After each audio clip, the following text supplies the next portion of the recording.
What is up, and welcome back to Beyond the Arc with Brandon Silvers. As always, I am your host, Brandon Silvers.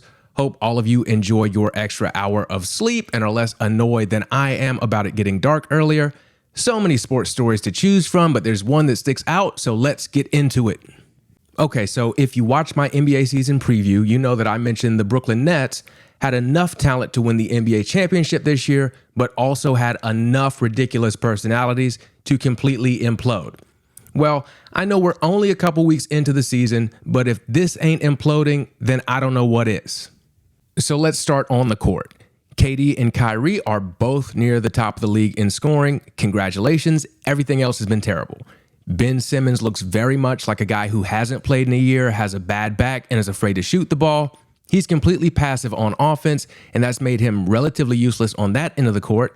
And then the back issues have caused him to be bad on defense as well, which is really where they were expecting him to contribute the most. But Ben can't be blamed for all of it because they just haven't played well. So they lost 5 of their first 6 to start the season, and as bad as it's been on the court, it's been even worse off.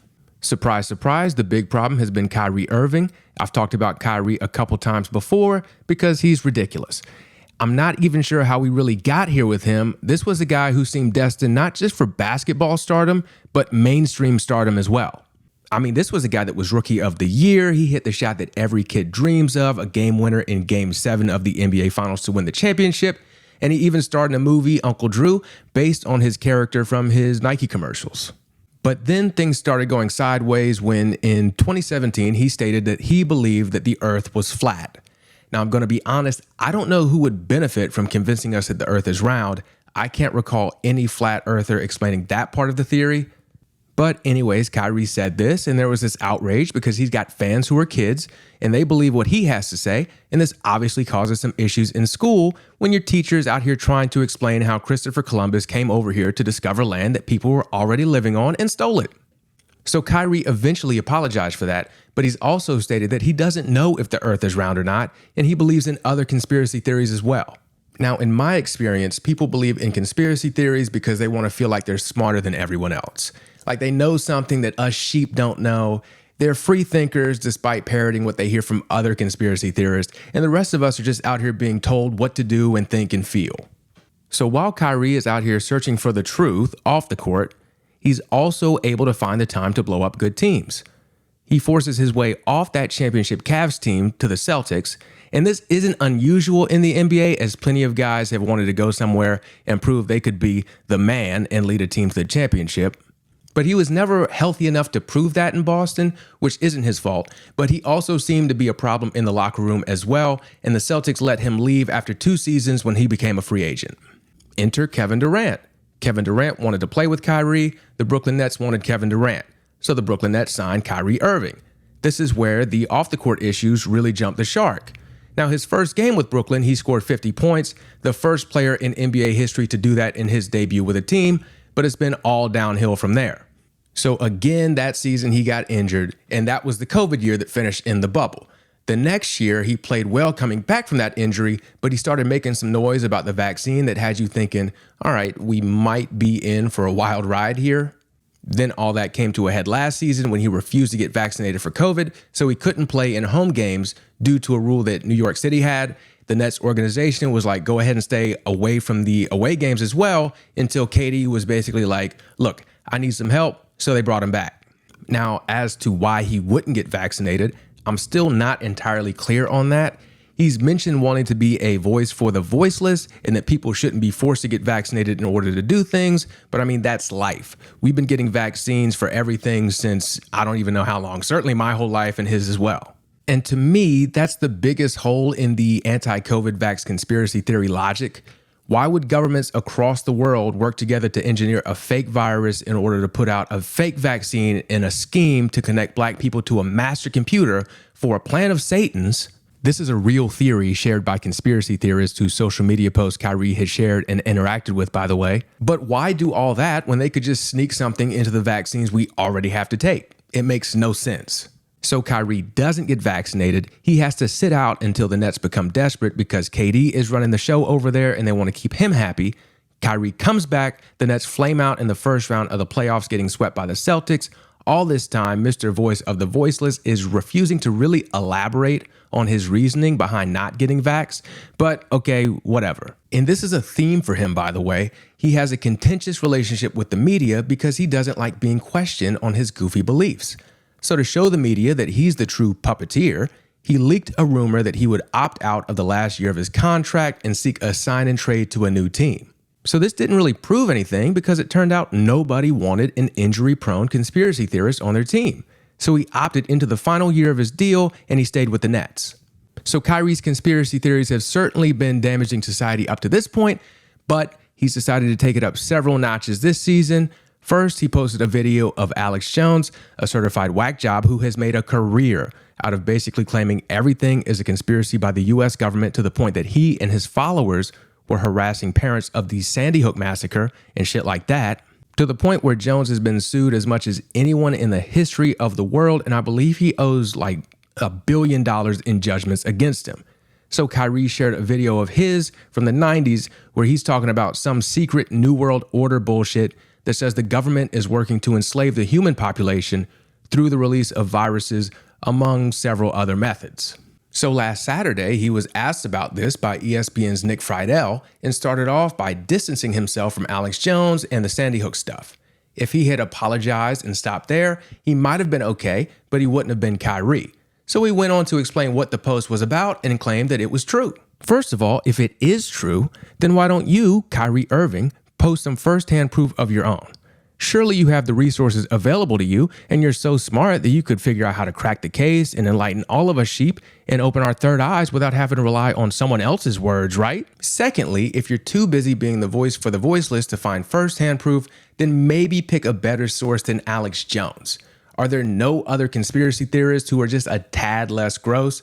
You have to know that you can't pick and choose which parts of Alex Jones you're promoting. I can't be like, look, I don't condone what Hitler did with the whole Holocaust thing, but my post had nothing to do with that. I'm merely a fan of his French toast recipe and his French toast recipe alone. Speaking of Hitler, that's why we're talking about Kyrie today. That was the main subject of that post-game press conference.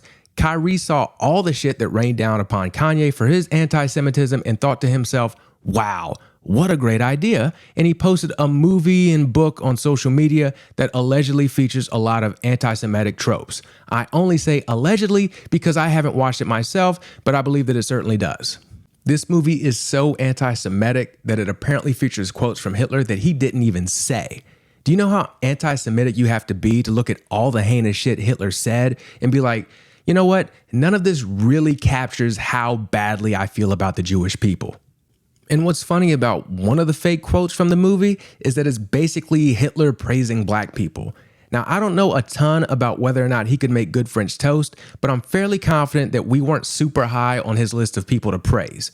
Probably should have been a clue that maybe this wasn't an actual Hitler quote and that this whole movie was completely full of shit.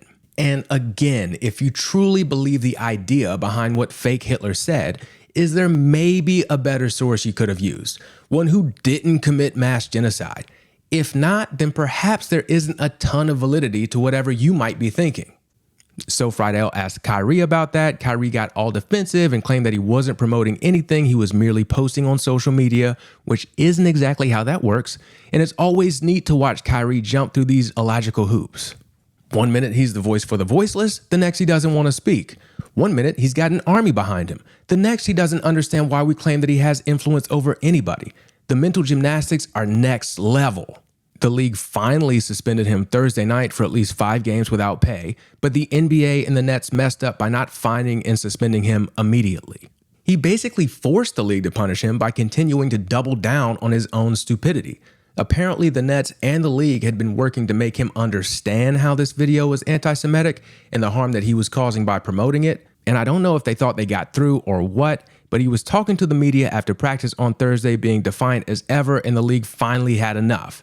In what I'm sure is a complete coincidence, he finally issued an actual apology on Instagram after word of the suspension came out. Now, why did it take so long for him to apologize? I mean, if he had just put out the same statement immediately after being questioned on this documentary, this certainly would not have blown up like this. Well, first of all, apologizing requires you to admit that you did something wrong. Kyrie seems to be one of those people who thinks admitting you're wrong is some sort of flaw. And honestly, almost everybody goes through a phase like that. It just seems like he never matured out of it. And secondly, he probably doesn't think that what he did was actually anti-Semitic. This sounds crazy, but think about how many racist or bigoted people you know who will use all their breath to claim, in spite of a mountain of evidence, that they are not racist or bigoted. In fact, they'll act like being called a bigot is worse than saying or doing something hateful. But why did it take so long to punish him, especially when this isn't a dude known for growth? Why give him the benefit of the doubt here? Well, I'm guessing the difference between this and Myers Leonard, a white player who was suspended swiftly for using an anti-Semitic slur while playing video games, is that the league, much like the rest of society, doesn't know how to handle racism, discrimination, prejudice, whatever, if it's not straightforward. A slur is pretty cut and dry for the most part. You say the N-word, you're gone, same thing with a homophobic slur, but a thought based in racism, that seems a little bit trickier for society to handle. Andrew Bogut is a former NBA player who believes in many of the same conspiracy theories that Kyrie does. Funny enough, they were both born in Melbourne, Australia, so we might need to check the water there. And Bogut was pretty open about what he believed during his career, and nobody really checked him on it. On top of the conspiracy theories, he also said in an interview, quote, "The public's image of NBA players is true. A lot of them get caught up in the hype and do video clips with rappers and all that crap. They want bling bling all over themselves and drive fast cars.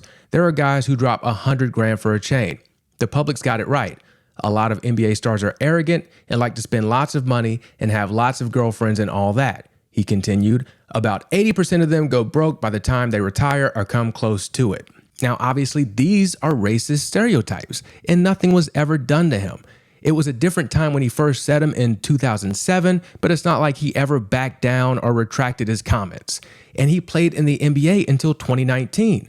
But I doubt he'd be punished today outside of public backlash because we just don't know how to deal with racism that isn't concrete, even though that's typically the most harmful form of racism. Like, how do you prove a bank is treating you differently, or a school, or a doctor, or the criminal justice system if we're only acknowledging blatant racism? It's dangerous not to punish that. Playing in the NBA is a privilege, and Kyrie is causing real harm by using his platform the way that he does, a platform that he only has because he's playing in the NBA. I'm hoping that this time off reminds Kyrie of this. I won't be holding my breath though. Now, I mentioned the public backlash that I thought Bogut would receive if he said all that today, so I want to talk about the part of the public backlash that Kyrie is receiving that makes me uncomfortable. As a black person in America, we are constantly the spokespeople for our race. As a result, the majority of what I've seen on social media and in the regular media is that white people are shouting something to the effect, "Where's insert celebrity here on this one?" Basically demanding that if you, as a black person, have ever demanded equality, that you need to be front and center condemning Kyrie ASAP, and if we don't, then we don't deserve equality. Now, I can certainly get behind the idea that we all, and by we, I mean all races, genders, etc., need to care about equality for everyone. But I reject the notion that I have to be perfect in my social justice journey in order to be worthy of humanity, because it's false. It's only required of marginalized groups. As black people, we have to have answers for everything. If a black person does something, we have to answer for it. If a white person does something racist, we have to answer for that too. Nobody is out here questioning white athletes when a white person does something racist or wrong. Maybe that'll be my beat. From now on, if a white person does anything at all, I'm calling the Utah Jazz organization. But this idea of, well, if I don't condemn every act done by every person of my race, then we as a whole are unworthy of equality is ridiculous. First of all, I've seen more people coming after Kyrie than supporting him. Secondly, if that's how you feel, then you are at the very least a racism apologist. It reminds me of Will Cain's last show on ESPN. Will Cain displays the behavior of a right-wing grifter who can never be bothered to be anything other than obtuse when presented with the fact that racism exists in America. He's since moved on to Fox News. Well, Bomani Jones called in because Will was talking about the Bubba Wallace NASCAR stuff, where someone thought that there was a noose in Bubba's stall, which would be racist since Bubba is black, but it turned out not to be a noose. And Bomani just proceeded to dunk all over him. And one of Will's arguments was that the fact that it looked like someone had made a false claim of racism, which to be clear, hadn't happened, but that this imaginary false racism would turn off people who might be on the line of whether or not to be in favor of equality for everyone. And Bomani's response was basically that if you're on the fence about whether or not to support equality for everyone, and one incident pushes you firmly on the nah side of that fence, then maybe you weren't so persuadable after all. And that's exactly how I feel watching all this play out. Like, yes, what Kyrie did was reprehensible and he deserved to be punished and all that, but if you're holding this up as an excuse to mock LeBron or whoever for saying Black Lives Matter, then you've got a hell of a lot more in common with Kyrie than you think. I will say that I have a pretty good grasp on white Christian anti-Semitism, but this growing prevalence of black anti-Semitism has made me want to do research to figure out the root cause of it, because I think it's important when you're dealing with hate to figure out what is the root cause so that you can figure out how to combat the hate. James Baldwin wrote some essays on this subject in particular that made some sense to me, but I'm still so early in my learning that I don't even want to try to articulate what he was trying to say here yet. But if you know of some other works on this subject that might help me out, shoot me an email at beyondthearc843@gmail.com. No Amazon videos with fake Hitler quotes, please. Or real Hitler quotes now that I'm thinking about it. So to wrap it all up, bigotry is bigotry and needs to be called out. Stop demanding perfection from black people in order to prove we're worthy of your humanity. And fuck Andrew Bogut. This has been another episode of Beyond the Arc with Brandon Silvers. Don't forget to subscribe, rate, review, and share. And I will catch you next week.